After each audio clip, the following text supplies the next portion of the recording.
Welcome into Former Pages. I am joined by Dr. Amy.Von Lintel.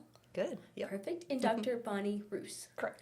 And they are both from West Texas A&M University, and you guys wrote a book together. It's 3 Women Artists Expanding Abstract Expressionism in the American West. And so tell me how this book came to life for the two of you.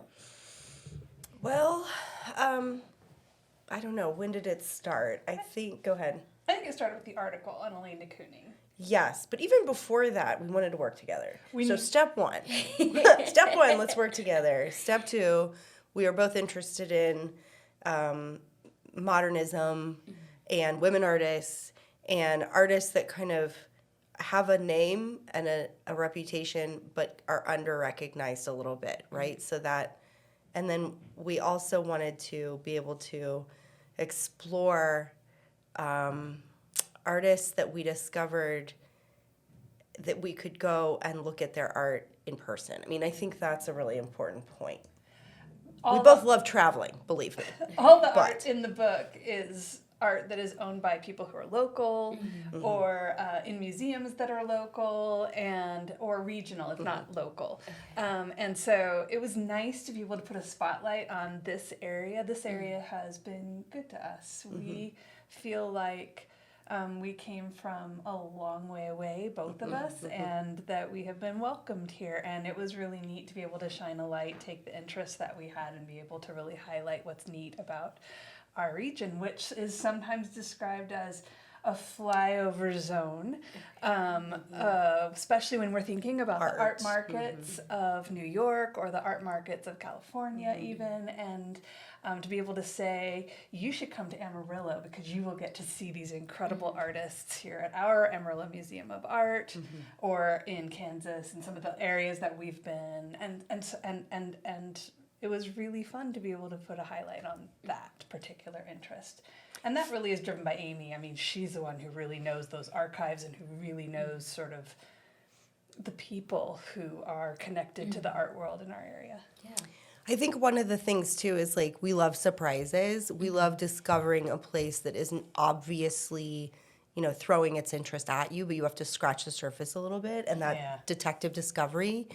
And so I remember we met, you were just asking when we met, but Bonnie was part of the interview process when I came to WT to interview. And one of the things I had to do is give a teaching presentation. And I remember preparing for that and thinking, do they even have any art in the area? And once you looked, there's Cadillac Ranch, George O'Keeffe was here, there's plenty. And so I was like, I can do this, So that idea of always being able to discover stories from this area that connect to stories I already cared about, that we already cared about, and getting to know people through this. I think it was also, it's not just about the artists, but like the patronage, the patrons are people we got to meet. We were invited into their homes. We were shown artwork, and we got to sit down with them, and they would pull out pictures of all of their adventures with these artists. And so it was human to human things. It's not just like worshiping a painting or something, it's so much more than that. And they were so kind to open up to us about these stories. So, they pull these incredible works of art out of their closet, and they'll just say, I remember when I was 10 and I was at this art exhibition, and we're both looking at each other going, thank you. Right. Let's start over. Can we record? And so, it was just really neat that they were willing to share those experiences with us and share their homes with us. That was important. So one of the things that I love about the 3 artists in our book is that they're all very adventurous. Yeah. And I think Bonnie and I'm not going to say we're super adventurous, but we do like that kind of travel, discovery, open road, traveling throughout the West to see these works of art. You never know what you're going to find. I think the women artists that came here did that. And then we got to repeat a little bit of what they were up to. And so for you guys, why did you want to focus on women throughout this book? Well, both of us have always long been interested in gender and women's studies. Bonnie's written a book on a woman author. I wrote a previous book on George O'Keeffe, so I think, already we were thinking about that. But this story, Abstract Expressionism, has been traditionally a male-dominated movement. And so to, again, that kind of like surprise factor of not only did these artists come to Amarillo, which you might not have thought there was an art scene, but they were women. And then the supporters in this area treated the women as important of artists as they did the men. So it was this kind of like, if you are a woman in New York and not getting enough patronage or attention, come west and try it out. And we were really interested in that narrative. Yeah.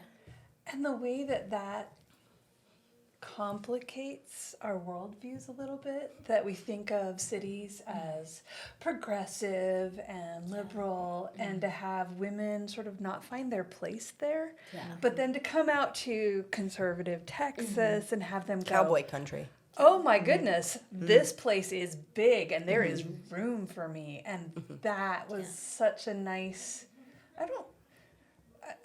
just a nice way of shifting, sort of complicating the way that we see the world. We spend a lot of time saying those people and us, and it's nice when we can change those arguments a little bit and give a fuller, richer story of our area and of their areas. So We do a lot of undermining binaries. The fact that these women were very feminine in a lot of ways. They dressed in a feminine way, or even Jen Reynal, when she's doing her mosaics, she talks about it in terms of cooking. But at the same time, Elaine de Kooning was painting male subjects. She was going out and eating calf fries with a bunch of cowboys. So they were performing this fluidity of, what is masculinity, what is femininity. But then also, as Bonnie said, this idea of rural and urban. They came from the urban center, maybe of the United States, New York, and then they would come to Amarillo, which was still this kind of city, and then they would go out and tour ranches. And they never left their urban behind. Why do you have to pick one, right? Yeah. And so I really like that idea of just kind of the layers and fluidity coming out. That messiness of the story was something that didn't bother us. It was actually what interested us. We've never fit into square Yeah, pictures. no. Nobody really does Right. at their heart. So we're interested in those contours. And you guys have talked a little about that, what the research process was like, and so for you guys, what was, I guess, maybe the biggest thing that surprised you as you were gathering research for this book to be able to write it and tell these stories? Oh my gosh, the biggest thing. I don't know. Do you have like one that jumps out? The sheer amount of art in our Right, area done by these women was new discoveries surprising. every day. Just, I knew that somebody had a work of art, but then we'd go to their house and they're That's like, a good answer. "Oh, did I not tell you about the closet full Yeah. of art Yes. we got over here?" And that was sort of Storage spaces opening up to treasures that we did not know were there. Yeah. And then on top of that, them being generous enough to let us publish them in color so that other people have access to them.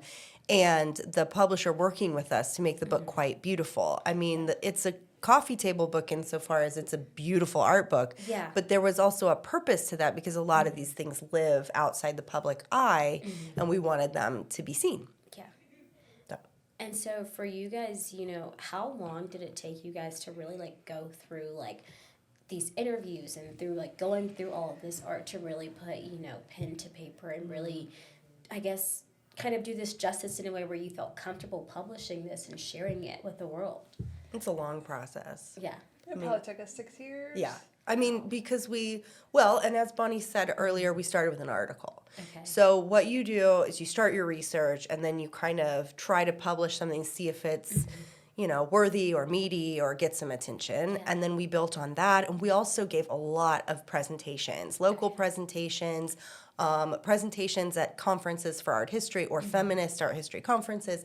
So we were constantly trying this material out, and that also helps you write chapters and get kind of things shored up. So it's not just like sitting for 6 years and writing. It's like back and forth. And one of us would start something and send it to the other one, and we would go back and forth. And that's really nice. It's like continuous peer review, but also loving, because if it sucked, it's your friend being like, yeah, we're going to wipe that, but this is really good.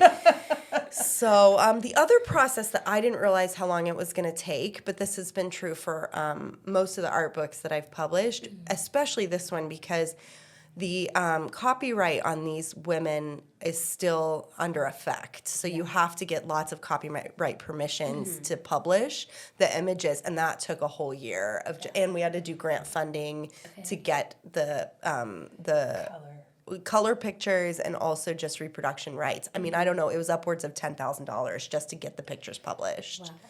Wow. But we didn't pay that out of pocket. Yeah. It was, But we had to write a lot of grants to be able to fundraise to be Yeah. able to get them published. But I think that wasn't just for vanity's sake. Like I said before, it was because we really wanted this book to be an introduction to this area of what's here that is out of the public eye, but still super worthy. And so I felt like it was, all that labor was labor of love. It was something we really believed in. Yeah, and then this is one of the many books that got trapped in COVID. So things shut down in the middle, and that was good in the sense that we were able to write during that period, but it was bad in terms of it slowed all of the publication processes down. And Amy mentioned peer review, but part of the reason you conference isn't just to show off what you've got, it's also to beg for help from scholars who've been doing this for years, ideas, right? And they say, oh, did you know about this article, or had you read this book? And that kind of stuff is it's what makes you good at what you do, is listening to those kinds of pointers as you go. So we were helped a lot by that process. And it was also, when we were doing our conferencing, we were usually doing it together, which is kind of weird for conferences. Usually it's just one person presenting, but we really worked as a team throughout the whole thing. And I think that also sent the message to the art history community that we were collaborating in this. And I think that, like, for the history of gender and women's studies, there have been some really good collaborative two-women publications, like historically. So I'm not saying we're at that caliber, but, I think that idea of two minds putting this together, because it's layered and messy, makes it better. And we did a lot of it together. And that was interesting. And when Chip's in the service me, I was like, how difficult is it when you're working with someone else to create a book? Because it's like, it's not just, what you want to do. You're like considering each other and with each other every step of the way. And so what difference did you guys notice in doing this book together versus things that you guys have done by yourself? Bonnie made the writing a lot better than my writing would be. She's a great storyteller, but also I was saying, I get in the weeds with stuff. I really like the details and all of the archival facts and figures. And Bonnie's like, wait, we got to get upwards and a big picture. Yeah. And here's the story that's going to be the tale, the thread, she's really good at that. So I think what we would do is, and then sometimes we do good at bouncing ideas off of each other. We're both conceptual thinkers. We trust each other. We trust packed each other's a work. lot into that book. There's a lot of concepts in that book, but I think we wove it together so that it's not so dense it's unreadable. We really wanted it to be readable. Something that people around here could read with, even whether they had an art history background or not. And that's really her. She's better at the readability. But she's telling you this, but my writing is second to her, archive. If she goes into a library and she can be there for days and not be anywhere near complete, and I'm like, if I have to read another handwritten letter, I'm out of here. So different skill sets. So it's a, and I will I'm also a historian. I think you're not as much of a historian. I think you're, I don't know. You don't get in the weeds in the archives. Well, I'm thinking that through. I'm not sure if that's okay. It was definitely true for this book. Different kinds of history. Okay, so when Bonnie does her literary analysis, she's always very much about historical context. Okay. So I'm not diminishing your historical. I wasn't. She's a very historical thinker, but different kinds of history. One of the things that struck me that I had was, part of it is training, right? When you're an art historian, you are trained in those archives. This is what you do, and in provenance in ways that I'm like, whoever ended up with a painting, we'll just name them, and it'll be very casual. So it was very clearly different skill sets, which was both something that I had to and do trust Amy to know what we have to do to make it readable from other art historical perspectives. Yeah. And that's a full stop. But we had places where there's weirdnesses, like we argued over, not argued. Yeah. We got pushback and we thought very carefully about how to talk about these women when we referred to them. So, for example, the first women, name or the last name. women Yes. change their names Right. a lot, right? So married name, Yeah. divorced twice. Yeah. How do we talk about these women? But in academic articles, typically we refer to people by their last names as a show of professionalism. I don't refer to people by their first names. Right. Because I'm not their friend. I didn't Right. know. because I'm not their personal Yeah. friend. And so one of the issues is that Willem de Kooning, who is Elaine de Kooning's husband, she was divorced. Yeah. Was No, they were never divorced. Sorry. When I said divorced, but I meant separated. Yes. They weren't living together, and we always call Willem de Kooning. So what do we call Elaine de Kooning? And we were told we needed to call her Elaine or something else, Yeah. E to K, something. Yeah. And we're like, does she ever say she's not de Kooning? She did not. So what do we call her? We're going to call her de Kooning, and we call him Willem. And it's just making sure that Yeah. we're treating Yeah. the people that we're looking at with the same level of respect we would treat anyone. And so this was something that was something that we had to think about carefully, and that comes different from our disciplines. Like, Yeah. But I think back to what you were trying to say you. earlier is trust, right? Because when we debate over something, it's like having a partner that you know that partner is smart, well-trained, a good friend, and if they really care about something, we can talk it out. And we never got to a point where we were like stomping away from each Yeah. other. No, like you respect the other person so deeply that you'll sit there and listen, and we go back and forth. It makes it so much better. Oh, yeah. So. I will say we get frustrated with each other like anyone. Amy works all the time, so she'll send me a version, and then it'll be on my desk, and I won't have gotten to it, or I might have just started digging in, and then she sends me a new version because she's always working. I And used to be am always like, working. Let's say that. I'm like, oh, I can't keep up, and so but one of the things that I admire the most about Amy also is that she's always working. Yeah. And that I'm somebody who, it's true that I need that blocked out time in order to be able to focus on the writing and to make it good and strong, but it's also true that I've never felt like Amy wasn't pulling her weight. She's pulling me in many cases, just because of the way we work. Yeah. And it's been Well, when so you get burned helpful. out, you can pass. Yeah, You exactly. can pass the ball. Yeah, your turn. You're it. Tag, you're it. Yeah. We did that a lot. Like, And we I'm so did. done with this passage. I can't figure it out. You go with it. And that ended up being a real strength. It was something that was always exciting because I hadn't looked at it for a few weeks, and then it would come back modified, and I'm like, okay, it's kind of different now. We have to kind of play with it now. And sometimes you can't remember whether you're the one that did it or she's the one that did it. It doesn't matter. Yeah. Like, when I look at passages, I'm like, can't tell who I right. can't remember Right. who said that way, but Yeah.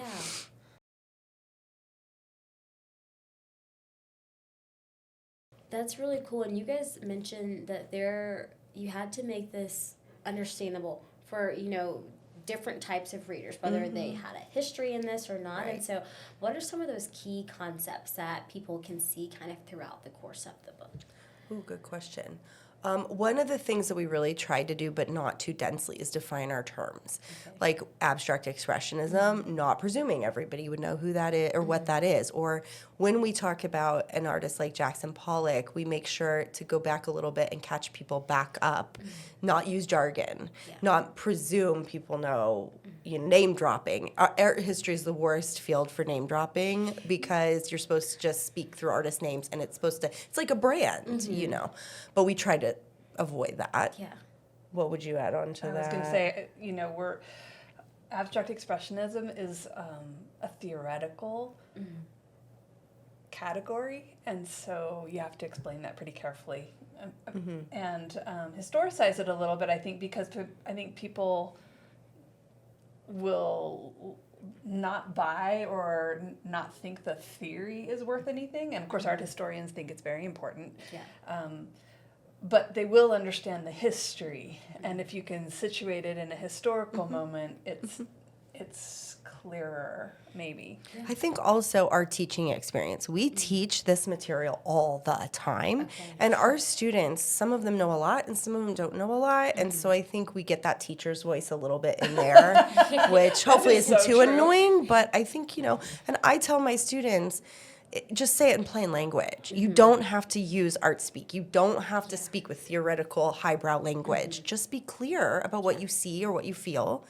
So, I think we tried to practice that. I'm not saying it's like completely jargonless, but we did work hard to try to make sure things weren't us trying to sound smart and not really saying much. And I think we're really careful with the footnotes so that they're end notes so that you can really read it. Yeah. And if you're an art historian, you want to know all of the back, those are so carefully done. And that's all Amy. And she just really was careful and thoughtful about those. And so if you are somebody who is elevated in your learning and you really want to know all those sources, it's there. It's just not in the way of your reading. And I think, too, that this opened doors for more research into these artists in the West or into other artists in the West. Or, in the course of the book, Jeanne Reynaud got, rediscovered even in New York. And so there were people that were using our work to build her biography. And so that's important, for my field, for me to, pack all those footnotes full of things people can use if they want them. But not make them bog down the story, because the story's really good. And I don't know. I know we're a regional institution, West Texas A&M, and it's a solid school. It's got great researchers and amazing students. Amazing teachers, too, yeah. But it always makes me feel good when I'm like, yeah, I guess you folks from New York are going to have to read our book. Because it is nice. But I'm scrappy enough and also just competitive enough to really, I know that sounds a little you didn't fly over this zone today? What? You might have missed You something. might have stopped here. I like that. Yeah. And you guys mentioned that you guys are still, you're still in the classrooms. And so how did, conducting this research, it was kind of going on during COVID, but now, things are opening up. Yeah, opening up. And so for you guys, what impact does this make on your students, having a body of work that you guys, you did the research for it, to bring it to life? What impact has that made on your students as well? Amy teaches with our book, I'm pretty sure. All the time. Yeah. No, here's my example for this. So I have a student right now that participated in the Hoodoo Mural Festival. Okay. And she created a portable mural, large scale, that had Louise Nevelson's face on it, wearing the cowboy hat. Because Louise Nevelson was always a very bohemian dresser. She would wear furs in the summer. She was very interesting the way she dressed, but she decided she was going to start wearing a cowboy hat when she came to the West. And so Kara, my student, made this whole image with the book title of her autobiography type interview book, and it was all about Nevelson having inspired Kara to be bold and an artist, and you can do this. So, it's yes, they can read our book, and I bring our book in a lot, just chapter-wise, or, it makes its way into all of my teaching, but it also, the students will pick up on some of the threads of the book, like how an artist can get attention in a weird place, or how an artist can make it in this area. And they were really inspired by that, even to be creatives. And to piggyback a little bit on the cowboy hat, also on Nevelson, she transitioned from black to gold when she was here. And a lot of art critics have called that gold tacky, and I call it Texas. And Dallas, maybe they're the same thing. Yes. Right? More is more glitz, yes, glitz and glamour. It's fine. There's something about this area that will inspire gold in people, right? Exactly. Yeah. And so it's been fun to watch how our students can be told how a great artist can come to this area, our area, and be totally inspired. And not just the art history students, but we do, in terms of Nevelson, she does these kind of reliefs that are box-shaped oftentimes. I'm being very generalizing about her work, which is very complicated, but she does these neat box-shaped works. every year our students do a version of this and it's hanging in the studio halls, and our students in my art history class go and look at the work that the students do, and they respond to the Nevelson. So it's this incredible sort of chain of influences that we're talking about. And I don't think I've never had them read our book, but sometimes I have it available to them for them to glance at, and sometimes they do. But what I really see is that chain of influence where I can show them, here's the work that Nevelson did and talk about it with great confidence, and then here's the stuff on the walls that our students did last year, and how do we talk about this now? Yeah. And that's inspiring to me. Yeah, and they love knowing that this place is cooler than they thought. You know, a lot of them come in and they're pretty burnout of the Panhandle, and maybe some of them wanted to go away from school and they're region bound and they're sick of it. But then you say, oh, let's look at it from all these new angles. Let's make art about it. Let's make art in light of somebody else's experience with place. And it's easy to teach this. It is not a hard sell. Yeah. And it's worked for years. 15 years I've been there. How long have you been? 20. Yeah, I mean, it still gives. It still works. And it's going on, right?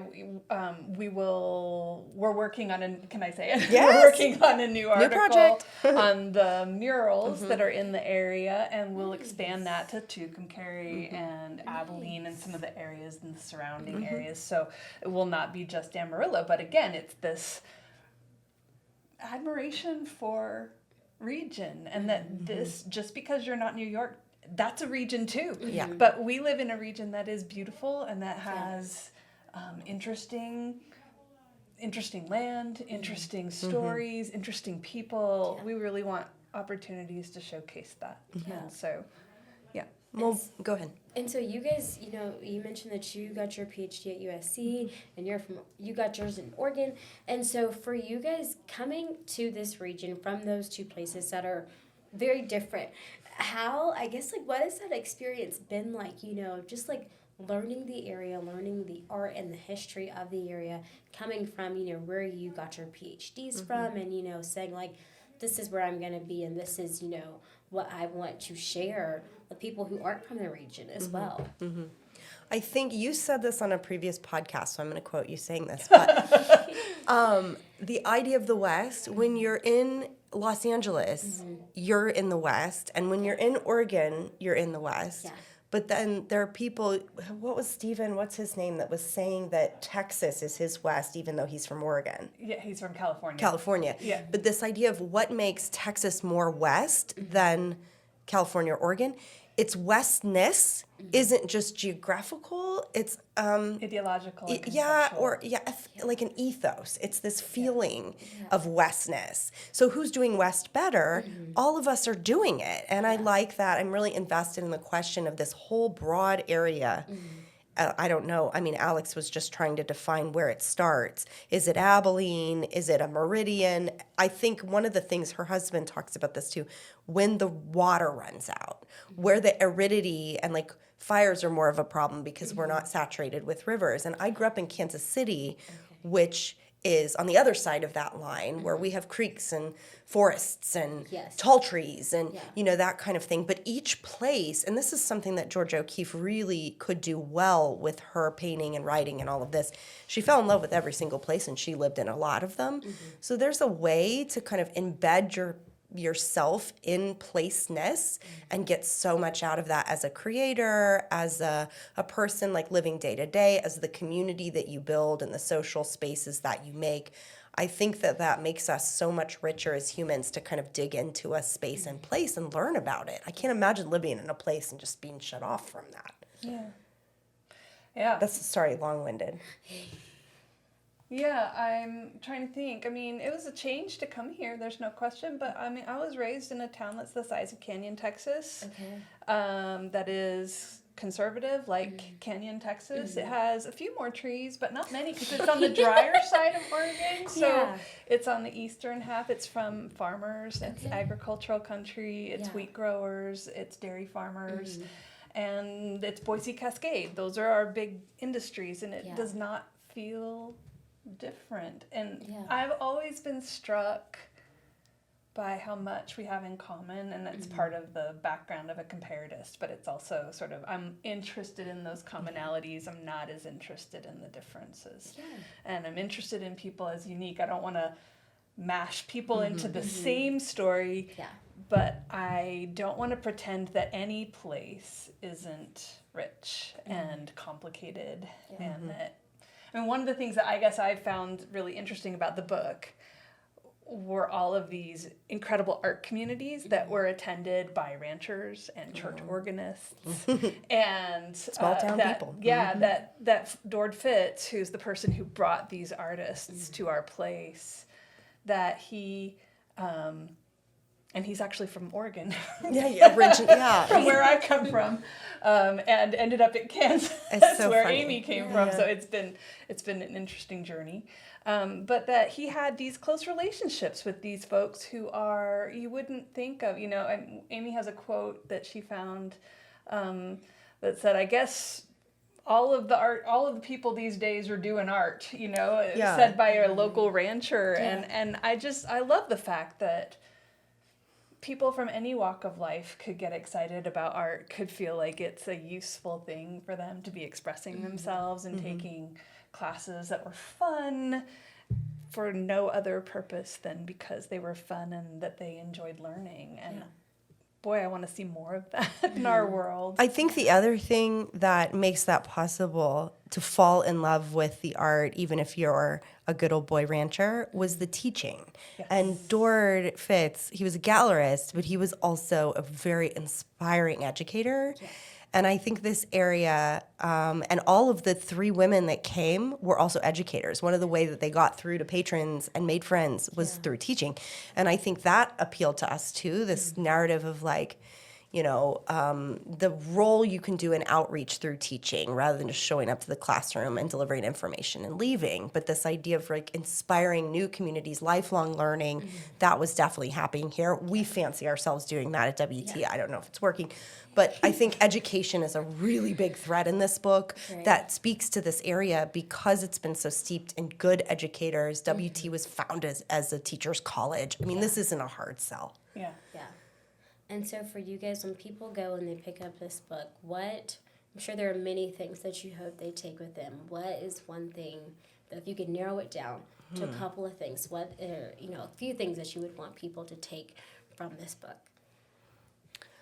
That there is so much great art in this area. I mean, all you have to do is flip the pages of this book, and it's colorful, and it's bold, and it's like, also, it's not just painting. Yeah. Right?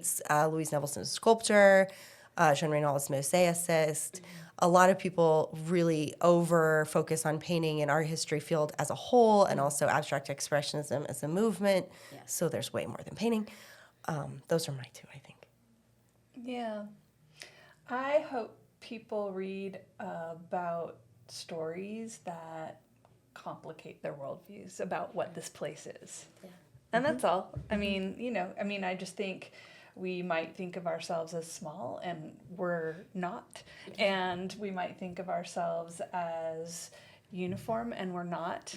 Or isolated. And we're not. We're networked. Yeah. Or the fact that there was, for example, more connection between Oklahoma, New Mexico, and Arizona than there was with the rest of Texas for a lot of these art worlds, just because we're closer, frankly, to some of these places. And so a complicated view of what it means to talk about Texas, or what it means to talk about, so that all of the sort of ways that we're kind of pigeonholing ourselves right now are maybe bigger than, or richer than we're allowing for ourselves to imagine. So. And maybe too that the Panhandle, it gets forgotten in the rest of Texas. So the Panhandle isn't just Texas. It isn't just the Southwest. It isn't just Middle America. It isn't just the West. It's all of it. And that, it's way more interesting than I expected when you think of the Panhandle of Texas. I didn't know where that was on the map until I'm like, that doesn't look like a handle of a pan, but okay. You know, that kind of thing, where geographically it's so many things. And I like that. I'm from the Midwest. I mean, that's another thing that Bonnie was saying, how she finds connection between her upbringing in rural Oregon and her upbringing or her living in Canyon. And I do not live in Canyon. I'm a city girl. Okay. So I've always lived in Amarillo, and I live right by Route 66, and I love that, you know, like old neighborhood, and it feels to me like old Kansas City, like places that, and Kansas City architects helped build areas here. Wolflin, you know, was designed by a Kansas City landscape architect. So it's funny how she can find Oregon and I can find Kansas City, and we're all, sure, you know. Of course. Of course. Naturally. And I like that. I mean, that might not be clear in the book, but it's layered in there, I think. Certainly it drives our sympathy and empathy for the characters we're describing. And it's just a lot of good stories. I mean, Dord Fitz thought he was an alien. Like, it doesn't get any better. Not even joking. No, Yeah, not no, even joking. Really. And Louise Nevelson, our third chapter on Louise Nevelson is really interesting with, like, you know, otherworldly concepts, otherworldly belief systems. So, yeah, there's a lot in there that's kind of a surprise, but I like that part. Yeah, and before we wrap things up, is there anything else that you would like to say or add for our readers and listeners to, you know, hear? Maybe just don't get afraid of, if you don't have a big art background or art education, go back to that moment when the rancher falls in love with art with Dord Fitz, and go to a museum or pick up an art book and find what you like. You do not have to know everything about everything to fall in love with something that's beautiful and inspiring. And I think art is something that it's something that can be connecting in really positive ways, and I hope our book works like that rather than shuts anybody out. It, you know, builds bridges, human bridges, and that's one of the reasons why I'm an art historian, because it's not about beautiful things that cost a lot of money. I mean, it is, you know, like that's great, but that's not, I don't have the money to buy the art in our book. Right. It's more about the humans behind it, the humans that it bought it, the humans that supported it, and the humans that I get to work with to write it. I mean, it's a very human story. Yeah. I think actually you said it beautifully. I'm not gonna add that one. Sorry. Add on to that one. That's okay. Well, I appreciate you guys for being here with me today. This was great getting to learn about you guys and to learn about this work of art, literally a work of art. I really appreciate it. So thank you guys. Thank you It's so a much pleasure. For having us. We It's appreciate really you kind of asking. you to invite us. Thank you. We like to talk about our creativity. As you should. That is all for this episode of 4 More Pages. I'll see you in the next episode.